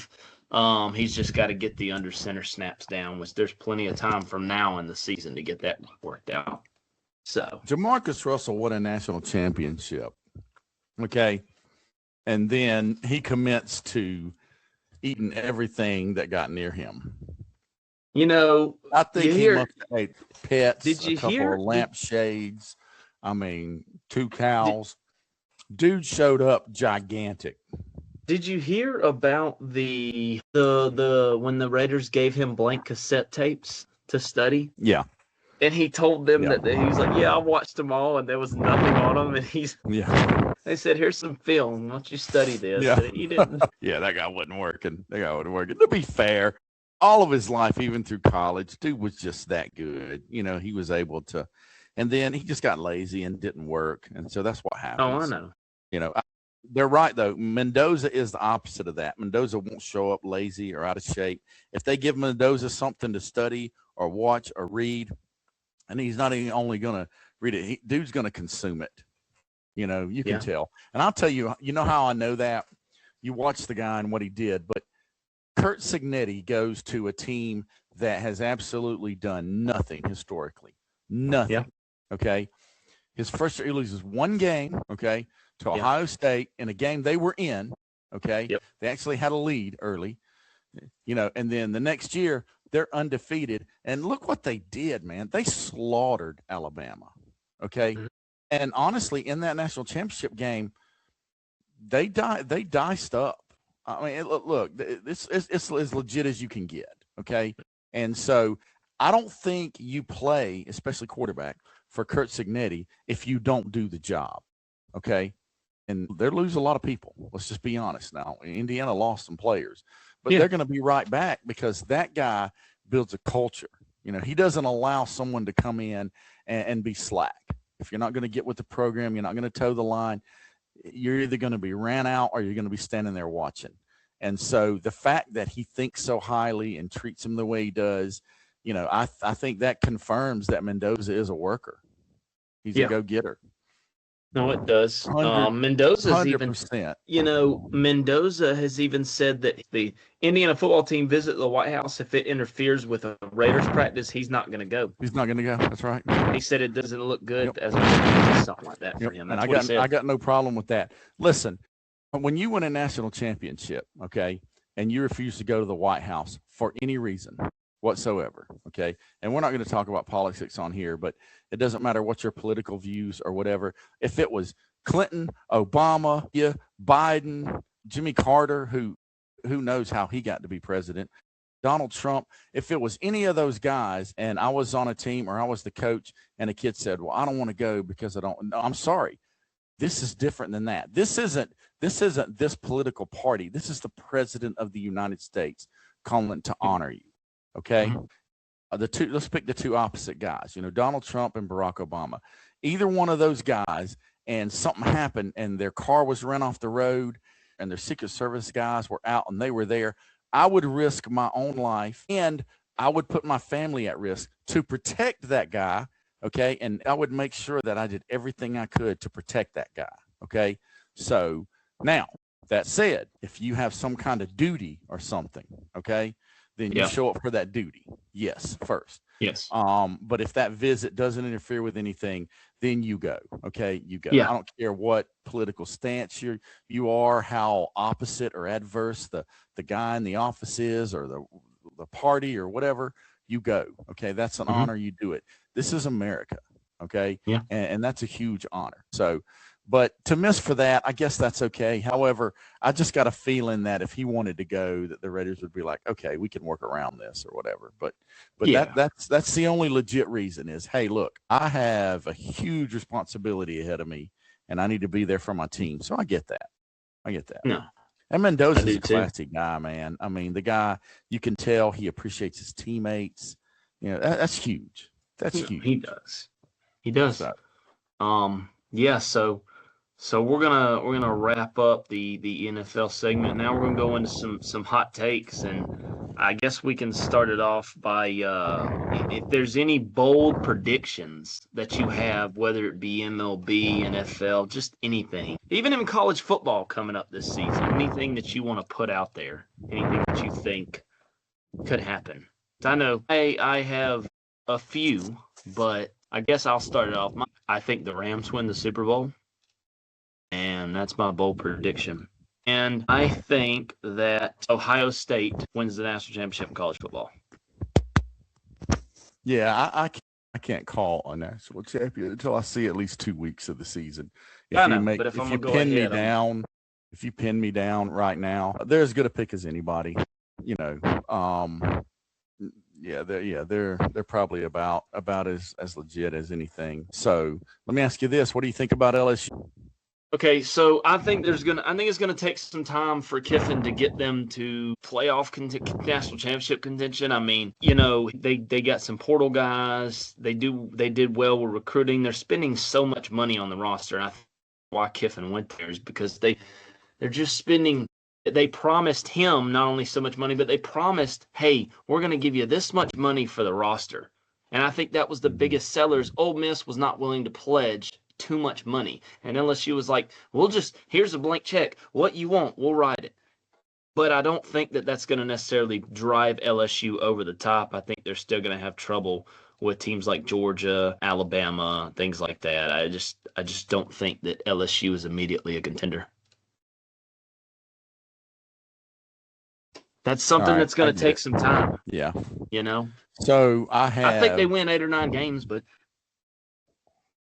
I have a bold prediction. I think over the next 5 years, okay, the South Carolina women's basketball team wins at least 3 national championships. They are primed. They are primed. The last 2 years, you went through anomalies, okay? 2 teams that shot better than they shoot in the gym by themselves with no defense, okay, to beat you, all right? And and South Carolina also this past year had the biggest loss of anybody with Chloe Kitts sitting on the bench. So what they're bringing in, they have the coach. I think 3 out of the next 5, and I think more than that. And I think ultimately in the end, I think Dawn definitely passes Pat, maybe even catches Gino, because I don't think Gino wins another one. And I think he saw the writing on the wall. That's why you saw that little fit after the game.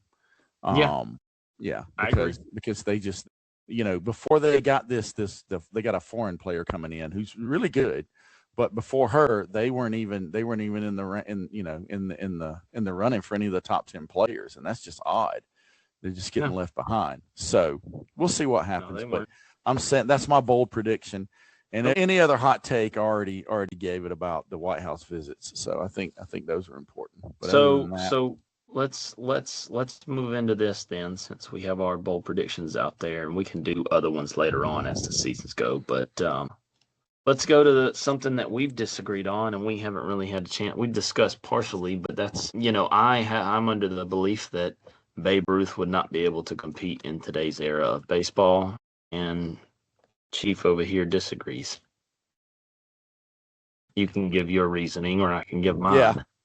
Yeah. I mean, that's just crazy. I mean, you're just going to say I'm going to pluck Babe Ruth right out of 1931 or whatever, and I'm going to drop him into the MLB today or whatever. Of course, it's so different. Okay. But if Babe Ruth were born and came up this way, Babe Ruth was a competitor. He didn't like to lose. Yeah, he was fueled by beer and probably whiskey and hot dogs. But, if he had grown up, he would have grown up playing travel ball.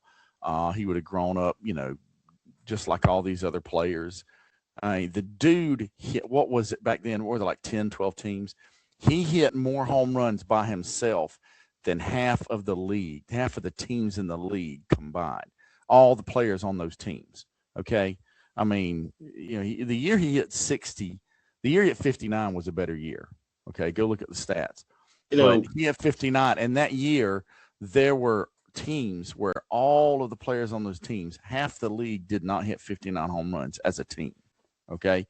Babe Ruth hit rolled up socks because those things were wound. Okay. The balls were wound by, people, mostly little old ladies or whatever, and stitched together by hand. All right. And now these balls are the machine winds them. Everything's synthetic. I mean, it's harder. Go and look at Oral Hershiser doing a Sunday night baseball game as a guest with John Miller and oh my gosh, what was his name? What does it slip me? The old Red. Oh my gosh. Anyway, I don't know why his name's slipping me. He was second baseman for the Reds with the big red machine. I mean, great player. Why can I not call his name? Where's Riff when you need him? Hold on a second. This is different than 1980s. Well, Joe Morgan. There you go. Joe Morgan. Joe Morgan. And Oral Hershiser talked about the ball just in the mid 80s as opposed to the ball in the late 90s, and you can just feel the difference. Okay. Yeah. Well, take it all the way back. I'll give you that. 50 years before that. Okay. And another thing is Babe Ruth was hitting these balls out of the Grand Canyon. Okay. All right. I mean, every park is smaller now. Every park is catered towards offense. And then you have another argument where you say, well, the ball is just wicked moving. That ball was wicked moving back then because they put snot on it.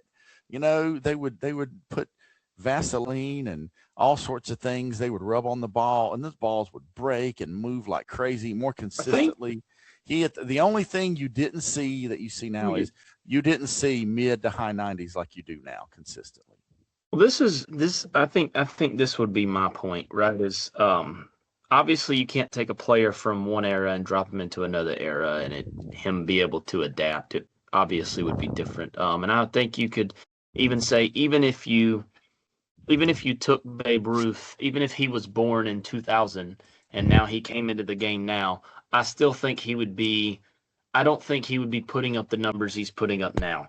I think it's a lot harder nowadays to hit 300, and I think that's why you don't see it as much. It's a lot harder to hit, 50, 60 home runs a year. So why you don't see it as much, because the pitching is exponentially better. But I think the biggest thing for me is I don't I think Babe Ruth would be able to compete in the MLB nowadays if he came up in it, but I don't think he would be this, 714 home runs and 2,000 RBIs in a career guy, because in his time, he never had to play against any of the best foreign players. He never had to play against any of the best black players. All right. He would have to exponentially, to play in today's modern game against the athletes he's playing against, he would have to be in better shape. He was more of a defensive liability when he wasn't pitching, when he's playing first. He's fat and out of shape. He weighed a lot of, but the problem is back in that day, he could get away with it because he's playing against a bunch of other unathletic white guys who all worked freaking welding and construction jobs in their off time. Baseball players didn't devote their time back then, every moment to that. They didn't practice as much. They didn't train as much. They didn't do as much stuff. These guys major leaguers weren't getting paid millions of dollars back then, or whatever the equivalent was. They actually weren't getting paid the way they are because the market wasn't as high. People weren't watching it on televisions. People weren't buying jerseys like that. So they weren't getting paid as much. So they were working full-time jobs. And then they were just coming to the best pitchers back then were clocking out at the factory, walking over to the stadium, and then throwing a game. That's what they were doing. All right. So it's just like, would he compete? Yes. Would he be as dominant in today's era as he was back in that era? Absolutely not. That's my opinion.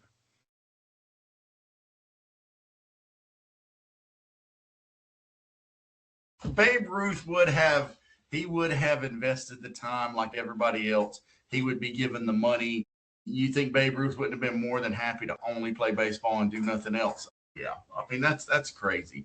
Listen, if you want to judge a person, the only real way is to judge them against their peers, okay, against their era, because it's hard to take people from one era to another. You take a lot of these players these days and you take them from this era and move them back then, okay? Everybody's soft now, all right? It is a biological fact that people back then and people back then men had more than twice the testosterone, okay, of these guys. So, you take them back then and they would have had to work another job, okay? How good would Shohei Ohtani be if he had to work another job in the offseason and come out, okay? He'd be grind down. He's not mentally tough enough to do that. Oh, but wait a minute. If he came up in that time, he'd be used to having to work hard and not having, all this, I mean, just everything that we have from the amenities, indoor plumbing, soft toilet paper. I mean, just as an example, that's funny, all these different, supplements and the training and the health conscious, the dietitians, if they didn't have all of that, they would have grown up a little tougher and they would have been different. So they would have been fine, so I think the way you do it is you look at them in their era. And in Babe Ruth's era, he was, when I was a kid growing up, okay, and even in early adulthood, someone did something spectacular, okay, it was like, that was Ruthian, okay, because of how far and above Babe Ruth was from everybody else. I just think dumping on Babe Ruth, I think he absolutely, all those guys, even not just Babe, Ty Cobb, if Ty Cobb grew up around now, Shoeless Joe Jackson, Ted Williams, all these guys, the only argument you have that is legit is that, there were separate Negro League players that weren't competing, okay? And there were some players over there that, multiple all-stars, you would have had Cy Young winners, you would have had, Triple Crown winners. If Josh Gibson had played, and not just Jackie, but Josh Gibson, if Josh Gibson had played, and they have records, but they're so informal. But if he had played, his time, in the MLB, people would be chasing his records. Okay, that guy probably would have won 7 or 8 Triple Crowns. I mean, he probably could have hit 800 career home runs. Yeah, but no, look, I get that's why it is hard. It's hard to compare eras to eras and what they did in the 20s versus what they did in the 60s versus the 80s versus the 2000s. I get it. My only thing is I don't think Babe Ruth, if you put him in this era today, that he would just not even not even be able to touch it and just be, some Joe Schmo that you pull off out of the stands. I just don't think he would be 714 home runs, 300 something career average, freaking all that. I don't think it would be that high. I just wouldn't. I think it would be more on par with about 280, 290, and maybe 600 to 700 career homers, somewhere in there. Not as much. That's just what I believe. I think his numbers would take a hit if you simulated a career of him now in the modern era versus back then. I think his numbers would take a hit now compared to back then. I think it would be a lot different because I do believe that the game is getting harder, and I think players now, the talent gap is way more thin, way more razor thin margin than it was back then. Everybody is talented now. Every single player is just insane, right? Like if you took, let's say we take the best 300 players in the MLB in the 20s and the best 300 players in the MLB now, it is going to be a huge talent gap margin when you look at, okay, who's actually better when you go line by line, head by head. And that's why I think Babe Ruth, and nowadays it would be a lot harder for him to achieve those results. And I think his stats would take a little bit of a dip and he wouldn't be as dominant. That's what I'd go with. Yeah. So in all good. 1927, Babe Ruth hit 60 home runs. His teammate Lou Gehrig hit 47. The next person was Cy Williams, who hit 30. So yeah, I don't know. I mean, so you had Lou Gehrig right there with him. Lou Gehrig actually had more RBIs, but I think Babe batted third and Lou batted fourth. So yeah. But anyways, but we're obviously gonna disagree on that, and that's just the way it is. Disagree on that one. And it's like we go back to the first point: is different generations, so same passions. It's what it is. So check this out though. The next year in 28, okay, he had 54. The next closest guy was Jim Bottomley, who had 31, and Hack Wilson had 31. Hack Wilson was a great hitter too. So. But anyway, yeah, we'll just have to agree to disagree. I wish that there was some way that you could do that, but it'll never happen. So let's do this. Let's just do one more thing while we're.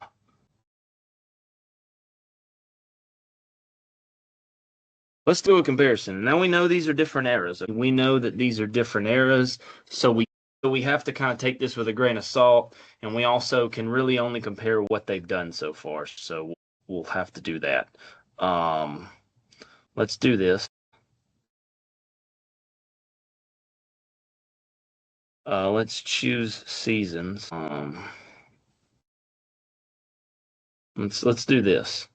Let's do Shohei Ohtani and Babe Ruth. Now let's go to first season all the way to his ninth season. Okay, Babe Ruth will go his first season to his ninth season, and we will compare the results. So we're going to look at them two side by side. Now, I know Babe was more of a pitcher in the beginning of his career.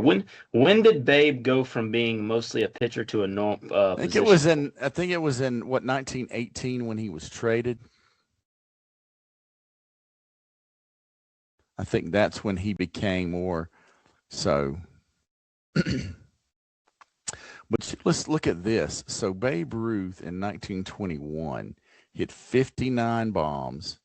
He had 16 triples, okay, and he had 44 doubles, 204 hits, batted .378, scored 177 runs, had 171 RBIs, and stole 18 bases, and he only struck out 81 times. Let's do this because I'm freaking. I mean, dude struck out 81 times and hit 59 homers. Batted .378. Yeah. That's just not fair. I know exactly what you're arguing. But I don't know why. See, it's not showing. It's showing their pitching stats. But I don't really care about their pitching crap. I want to see their hitting and how they compare to each other hitting. 90s don't matter. So yeah, they don't matter. That's right. Hey, the fastball is 10 miles an hour faster than it was in the 80s and 90s. The average Okay. fastball yeah. All right. Here we go. All right. All right, listen. So you're saying Ricky Henderson cannot play in today's baseball? That's basically what they say. Okay. So basically, you're saying that generationally, Babe Ruth, Lou Gehrig, Ty Cobb, those guys could not play in today's Major League Baseball, right? Huh? Are you saying guys No, like I'm saying they would be more average players. They would not be as good in today's era as they were back in their era, where the competition wasn't as deep, it wasn't as good, and it was mostly just a bunch of white dudes that were out of shape and worked full-time jobs at the factory nearby. Okay. Okay, that's Dogging on the That's working crazy. man. okay. So what about players in the late '80s to early '90s? Do you think they stack up in today's MLB? For example, a guy like Ricky Henderson. That's my all-time favorite. A little bit better. Yeah, a little bit better. Yes. So do you think they would have, those guys like that would have not stacked up? I mean, because let's be honest, here, obviously today's best, day and age who possibly can make a title for greatest of all time is Ohtani. That just is. Yeah. Let's be honest here. But overall, I mean, I think what Dad's saying here is the best way of going about it. How good were you in your period of play? Correct. How good were you in your period of play? And it's just the level that Babe played at, the level that Lou Gehrig, Ty Cobb, guys like that played at. I mean, hey, and then we can even move to later down the road. I mean, because I've argued with people that, the fastball from the mid 80s to now is 10 miles an hour faster than it used to be. The average fastball. Yeah. So it's like, Then maybe we need to realize, hey, when you grow up in a certain standard of play, all right, so that's basically saying those guys like that, you adjust, you grow up to it.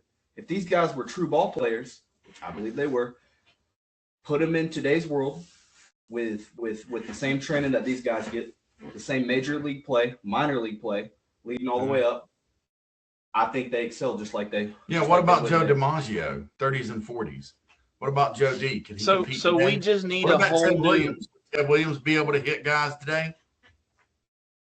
not as good as he was in that era. That's crazy. I don't believe that. Okay, at if you all. take Ted Williams Pitching now, is way better now. and The you put pitching him is like against exponentially. Strasburg.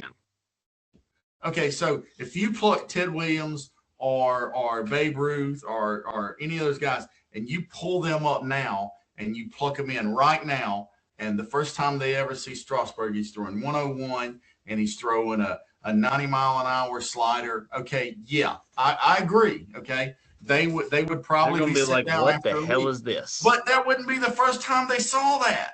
No, They I would have know. saw it growing up. And they But what would I'm saying is, I have think- you take Babe Ruth and Steven Strasburg and you grow those guys up like in opposite counties, okay? And they play travel ball against each other. They play high school against each other. They play college against each other. They go to the major or they go to the minors and the majors. When they get to the majors, Ted Williams is going to wear him out, okay? No, I know. That's what I'm saying. And we'll have to agree to disagree on that one. That's fine. We can make it a whole segment on another episode where we do we just do eras and we just compare the eras then. I mean, because that's the only way that you're going to get, Okay. So what we're going to do, we're going to plan, we'll have another show and we'll take up this topic and we will both have some time to do some research and pull some things together. So I mentioned this to Tim after church today. I mentioned it to him and we talked about it.